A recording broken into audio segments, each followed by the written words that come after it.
70 years ago, merong isang lalaki at merong isang babae na nagdesisyong magpakasal sa San Jose de Troso in June 4 of 1955.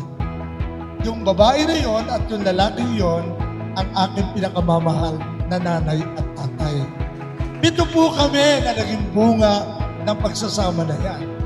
At ito pong gabing ito ay pasasalamat sapagkat dahil sa kanilang kasunduan, kami po, ang mga kapatid namin ay lumabas at nakibaka sa mundong ito at kayo po ang mga taong nakasama namin upang magkaroon ng isang buhay na makabuluhan at maganda.